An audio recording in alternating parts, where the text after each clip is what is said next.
Hello everyone, welcome back to my channel. কেমন আছো তোমরা? আশা করি সকলেই খুব ভালো আছো। আর দেখো, আরও একটা নতুন দিনে নতুন একটা ব্লগ নিয়ে আমি চলে এসেছি তোমাদের সামনে। আর ব্লগের শুরুতে প্রত্যেক দিনের মতো বড়দের চরণে প্রণাম, আর ছোটোদেরকে আমার অনেক অনেক ভালোবাসা। যারা যারা আমার আগের ব্লগগুলো দেখেছো তারা নিশ্চয়ই জানবে যে আমার হাজব্যান্ড এসেছে, মানে সায়ন্তীকে ড্যাডি এসেছে বাড়িতে। তো দেখো, আমি সকালের কিন্তু কাজ বাজ সমস্ত কমপ্লিট করে এদিকে আমি পুজো টুজোও সেরে ফেলেছি। কিন্তু ব্যাপার হচ্ছে কি জানো তো, এই যে পুজো টুজো দিতে দিতে না আমি হেসেলের দিকে আর আসি না। সেহেতু কি করেছি, আমি বললাম যে ঠিক আছে তুমি চাটা খাও, আর ও বললো তোমাকে এত ব্যস্ত হতে হবে না, সায়ন্তীকে যেহেতু আজকে একটু স্কুলের টাইমটা একটু অন্যরকম বলতে 9টার সময়, না ভাত খেয়ে গেলেও হবে না, আবার এদিকে চা জল খেয়ে গেলেও হবে না, আর ও না মুড়ি খায় না। সেহেতু আমি ওদিকে ওকে বললাম ঠিক আছে তাহলে তুমি হেল্প করছো তখন করে দাও। ও বললো আমি ভাতটা বসিয়ে দিই। আর আমি এখানে ইনডোর প্ল্যান্টগুলোকে একটু ঝেড়ে ঝুড়ে রোদে দিচ্ছিলাম, আর ওদিকে সায়ন্তীকে ড্যাডি ভাতটা বসিয়ে দিচ্ছে বলতে ওই যে এলে একটু আমার হেল্প করে দেয়, বাইরে ঝাঁটগুলো দিয়ে দেয়, সমস্তগুলো ওই করে দিয়েছিল। আর আমি এখানে শুধু ইনডোর প্ল্যান্টগুলোকে একটু টেক কেয়ার করছিলাম আর কি, আর কিচ্ছু না।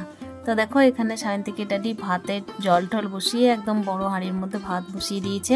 কাছে থাকলে এই এক সুবিধা, যাদের হাজব্যান্ড বাইরে থাকে তারা বুঝবে যে একা থাকা কি আর কাছে থাকলে কতটা হেল্প হয়।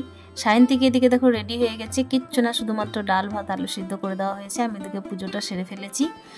আর এখানে দেখো সায়ন্তীকে ড্যাডি না ওকে ভ্যানে চাপানোর জন্য যাচ্ছে। খাওয়া দাওয়া কমপ্লিট করে 9টার সময় কিন্তু গাড়িতে বসতে হবে। তো দেখো 8:30 থেকে 9:15-র মধ্যে সকাল সকাল ভাত খাওয়াটা খুব টাফ, কিন্তু খেয়ে যেতেই হবে, কেন কি আসবে প্রায় 1টা।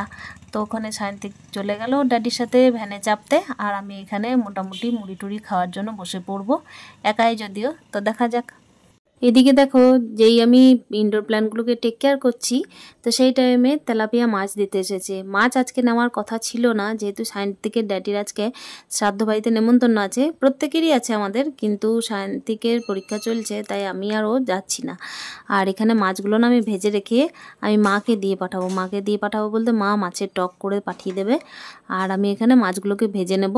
আর ওখানে সায়ন্তীকের ড্যাডি স্নান সেরে মন্দির থেকে একদম ঘন্টা বাজিয়েই চলে এসেছে। ঘন্টা বলতে আমাদের বাড়ির মন্দিরেই, যেখানে আমাদের ঠাকুরটা থাকেন, সেখানে ঘন্টা বাজিয়ে প্রণাম করে নিচে চলে এসেছে। স্নানও ওপরে সেরে নিয়েছে।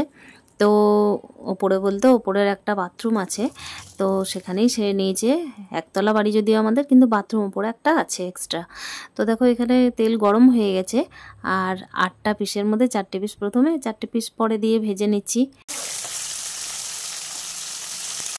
যেহেতু পরীক্ষার ব্যাপার, সেহেতু সায়ন্তীকেও চলে আসবে। আর এদিকে মাছ ভেজে আমি টিফিন কৌটোর মধ্যে ভরে দিয়ে পাঠিয়ে দেবো। আর সায়ন্তিক আর আমি এদিকে খাওয়া দাওয়া সারবো, আর ওর ড্যাডি চলে যাবে ওইদিকে শ্রাদ্ধ বাড়িতে। তো তারপর আমার দেখা হচ্ছে তোমাদের সাথে বিকালবেলায়। তো দেখো, বিকাল ঠিক নয়, এটা টাইম হচ্ছে প্রায় 4টের সময়।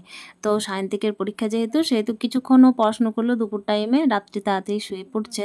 তো দুপুর টাইমে পড়তে পড়তে এই যে ওর ড্যাডি আমাকে হাতের মধ্যে ওষুধ লাগিয়ে দিচ্ছে। তো যখনই বাড়ি আসে কেয়ারটা করে, এটা অস্বীকার করা যাবে না যে কেয়ার করে না। একটা কেয়ারিং হাজব্যান্ড কিন্তু খুবই দরকার। প্লাস যদি মনের মানুষ যদি জীবনসঙ্গী হয়ে দাঁড়ায়, তাহলে তার ব্যাপারটা অন্যরকমই। আর সেই জীবনসঙ্গী যদি পারফেক্ট হয়, তাহলে আর জীবনে আর কোনো কিছুর দরকার লাগে না। এটা কিন্তু সত্যি কথা। তো হাতের মধ্যে দেখো যে আমার ঘাটা ছিল ভাঙা জায়গায়, সেই জায়গাগুলোতে আমার ঘাগুলোতে ওষুধ দিয়ে দিচ্ছিল আর কি। আর হাতে ওষুধ লাগাতেই বলছিল যে নিজের একদম কেয়ার করছো না, ওষুধগুলো যেভাবে রাখা সেভাবেই রাখা আছে। আর সত্যি করেই আর ওষুধগুলো লাগানোও হয় না। সত্যিই মানে খুবই কেয়ারলেস হয়ে পড়ছি নিজের প্রতি, মনে হচ্ছে যেটা ঠিক নয় সেটাই করছি আমি। আর সায়ন্তীকে এদিকে পরীক্ষারও চিন্তা আছে মাথার মধ্যে। তো ওষুধ লাগিয়ে সায়ন্তীকে একটুক্ষণ পড়িয়ে ও আর ছেলে মিলে দুজন মিলে একটুক্ষণ গল্প করছে, টিভি দেখছে, ফোন দেখছে, নানা রকম করছে। আর আমি এখানে ওই যে ওর কথা মতোই এখানে শাড়ি পরে সন্ধ্যেটা দিচ্ছি। যদিও বেশিরভাগ ক্ষেত্রেই আমাকে দেখতে পাবে আমি নাইটি পরেই সন্ধ্যেটা দিই, আর কোথাও যাওয়া আসা চুড়িদার পরে শাড়ি। সেভাবে যারা পড়ে না তাদের না এই জিনিসটা মানে একটুক্ষণের ব্যাপার হলেও কিন্তু পড়তে ইচ্ছে করে না। তো দেখো তবুও আমি সন্ধেটা দিয়ে নিচ্ছি, আর এদিকে টিফিনেরও ব্যবস্থা করতে হবে। তো বাড়িতে সন্ধে দেওয়ার পর আমি দুর্গা মন্দির আছে যেগুলো বাইরে বাইরে, তো সেগুলোতেও দিয়ে আসি। আর এই যে বাইরে যে তুলসী মন্দিরটা তোমরা দেখেছো নিশ্চয়ই, তো সেখানেও আমি সন্ধে দেওয়ার জন্য চলে গেলাম। আর গোপালের ভোগ যেটা দিয়েছিলাম সেটা হচ্ছে আজকে আম দিয়েছিলাম, আম আর খেজুর ছিল। তো এই যে আমি প্রসাদ দিতে চলে গেলাম তাদেরকে। আমার ছেলে তো আম খায় না, কিন্তু সায়ন্তীকে ড্যাডি খায়, তাই ওকেই দেবো একমাত্র। তারপর এদিকে আমার মাথার মধ্যে চিন্তা আছে, একটু চাটা করতে হবে আর টিফিনেরও ব্যবস্থা করতে হবে। তো দেখো চা কিন্তু গরম আছে, চা অলরেডি হয়ে গেছে, তারপর তোমাদেরকে দেখাচ্ছি। তো চাটা নামিয়ে আমি আজকে একটু ভাবছি পেঁয়াজি করব। মুড়ি খাবারের জন্য পেঁয়াজি করব আর কি। বাইরে একটুক্ষণ বৃষ্টি হলো, আর বৃষ্টির মধ্যে তো পেঁয়াজি খেতে বেশ ভালোই লাগে। তো সায়ন্তীকে ড্যাডিও আছে এই মুহূর্তে, তো সেখানে আমি ভাবলাম যে না পেঁয়াজিটা করেই নেওয়া যাক। নিজে যদি খাই তো অল্প সামান্য চানাচুর মুড়ি টুড়ি এসব খেয়ে নিই, কিন্তু যেহেতু একসাথে আছি তাই বসে একটুক্ষণ মুড়ি টুড়ি খাবো, বেশ ভালোই লাগবে, আমেজ করে খাওয়া যাবে তিনজন মিলে। তো দেখো এখানে পেঁয়াজগুলো ভালো করে কেটে নিয়েছিলাম, কেটে ভালো করে না ধুয়ে নিলাম। তো ধোয়ার পরে বেসন টেসন যেভাবে দেয়, বেসন, লবণ, হলুদ, লঙ্কা, পেঁয়াজ এগুলোকে মিক্সড করে আমি সমস্ত কিছু উপকরণের সাথে একসাথে ব্যাটারটা তৈরি করে তারপরে তেলের মধ্যে ছেড়ে দেব। তো এখানে দেখো সব উপকরণ কিন্তু আমি দিয়ে দিয়েছি, একমাত্র লঙ্কাটাই মিক্সড করতে ভুলে গেছিলাম। তো এখানে যে জায়গায় আমি পেঁয়াজ লঙ্কা কাটি, তো সেই জায়গাটা আমি মুছে নিলাম। আর যে চাকুটার মধ্যে সব সবজিগুলো কাটি তোমরা দেখতে পাবে, সেটাতে করেই লঙ্কাটা একটু কেটে নিচ্ছি। আর শুকনো লঙ্কা একদম অ্যাড করব না, কেন শুকনো লঙ্কা দিলে তো গ্যাস ধরবে, তো সেই জন্য অ্যাড করছি না। আর দেখো বাড়ির কাজের মধ্যে না যতই স্ট্রেস হোক না কেন, কিন্তু যদি মানসিক শান্তি পাওয়া যায় তো তার মতো জিনিস আর কিন্তু নেই। আর এখানে দেখো ব্যাটারটা একদম কমপ্লিট হয়ে গেছে, আমি সমস্ত উপকরণ মিশিয়ে দিয়েছি। এবার বাস আবার কি কড়াইয়ে তেলটা বসিয়ে দেবো, তারপরেই কিন্তু পেঁয়াজিগুলো আমি ছেঁকে নেব। আর যেটা বলছিলাম যে মানসিক শান্তি সত্যিই কিন্তু খুব দরকার। মানসিক শান্তি ছাড়া জীবনে কিন্তু সংসার বলো বা যে কোনো বিষয়ে বলো ঠিকঠাকভাবে চলা যায় না। যতই চালাতে চাও না কেন পথে বাধা আসেই আসে। আর এদিকে দেখো আমি দুধটা বসিয়ে দিয়েছি ছেলের জন্য, আর ওই কড়াইয়ে বসিয়েছিলাম আমি কড়াইয়ে তেল দিয়ে পেঁয়াজিটা ছাকার জন্য। তো এখানে পেঁয়াজিটা এদিকে ছাঁকতে লাগবো, আর দুধটা যেহেতু ফ্রিজে ছিল সেহেতু কিন্তু ঠান্ডা হয়ে আছে, প্রচণ্ড একদম বরফ হয়ে আছে, তো সেটা একটু টাইম লাগবে হতে। এদিকে সেই জন্যই আমি পেঁয়াজিটা আমি কিন্তু আস্তে আস্তে তেলে দিয়ে দিচ্ছি। আর এই পাশের গ্যাসটা অলরেডি আমার মোছা ছিল, তো গ্যাসটা কিন্তু আমি আরেকবার মুছে চাপিয়েছি, কেন কি দুধটা না এমনি চাপাতে নেই, কিন্তু তাড়াহুড়ো আছে খাওয়া দাওয়ার। একদিকে পেঁয়াজি করছি, একদিকে দুধ চাপিয়েছি, এটা না করাই উচিত। আমি এগুলো করি না, কিন্তু আজকে করতে বাধ্য হলাম যেহেতু খাওয়া দাওয়ার তাড়াহুড়ো আছে। সায়ন্তীকে ড্যাডির ওদিকে খিদে পেয়েছে, আর আমি ওইদিকে সন্ধে দিচ্ছিলাম, তখনই বলছিল যে আমার খিদে পেয়ে গেছে খুব, আর এদিকে আমি তাড়াতাড়ি করছি। তো দেখো একবারের তো চাপিয়ে দিয়েছি, মুড়িটা বের করে নেবো। এদিকে দুধটা গরম হয়ে এসেছে।